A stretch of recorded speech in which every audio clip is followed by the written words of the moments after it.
it's become more and more apparent over the past year. The FDA is not going to back down on their fight against taking our kratom away from us.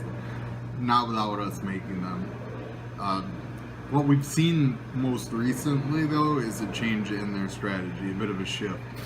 Uh, they were just trying to schedule it on the federal level, but we all came together really well and stopped them. We do have some organizations that are doing good work. American Kratom Association and the Botanical Education Alliance. They're doing good things to get real information out there. But kind of what they're thinking now, it seems, the FDA with Scott Gottlieb is, they see that we're pretty strong, united together against the federal fight. So basically, they've just been launching a massive propaganda campaign to appeal to the local towns, cities, counties, and states and get them to do it. And unfortunately, it's working a little bit. We're seeing with Ohio right now, they're actually getting these smaller places to put bans through. And it's a lot harder for us to fight on these individual levels. I mean, there's a lot of active kratom people in America, but maybe not so many in Ohio altogether. I do urge you guys to search. I'll put some links in to find a kratom group for your state. I know AKA made a whole bunch to where you can review and watch and keep track of local legislation and stuff like that. But it's really important that we organize a little bit better on a more local level.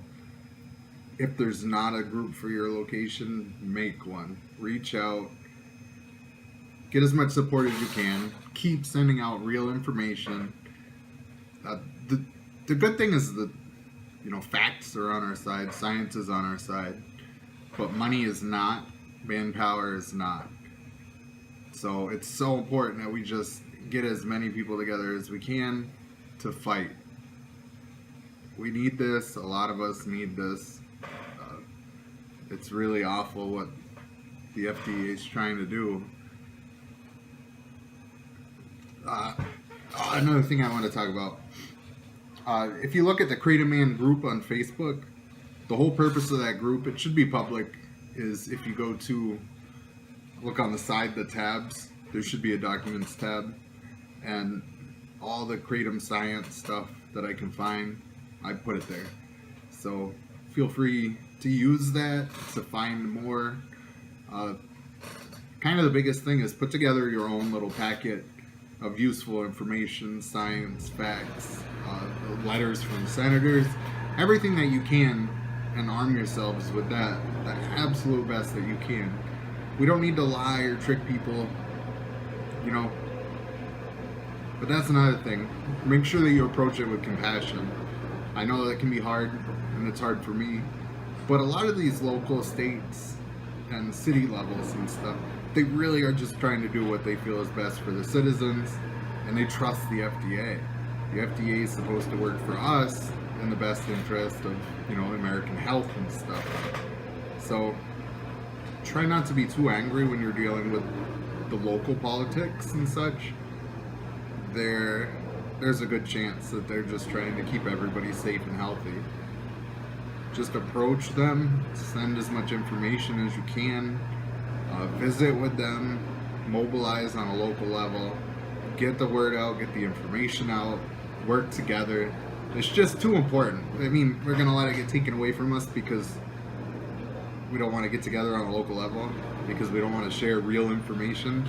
It's just, especially with how technology, information, everything passes this day, it would be such a shame if we did not get out there and do it. There's too much good information. I'll try to get more information on it, but there are allegedly 2 rehab facilities that are using kratom as part of its treatment, which is so phenomenal. And I think that if we actually got the information out, the science, that metragenine by itself is safe, non-addictive. It's the 7-0 that is addictive. It's the 7-0 that can be abused. But naturally occurring levels in kratom and even extract is not enough, that you could abuse it or that you could get addicted to it or any of that. Okay? So it's kind of important to tell the difference and show the difference between those. We definitely don't need or want people trying to isolate the 7-0 and trying to convert atrazanine to the 7-0. That's where you would start getting into bad problems. But at the same time, like, it seems like it'd be important for science, because you should be able to make pretty strong, less addictive painkillers that will be cheap, easy to manufacture. You know, it's good for our economy, it's good for our health, it's good for our wallets. And think of all the little countries, you know, in Asia that it would help out if we're importing even more kratom for research and for making medications. We could all have better, safer medicine. They get an economical boost. Everybody does. Crazy job. Like, literally, there's no valid reason to not do this, to not want to do this. Just get out there, let people know, work together.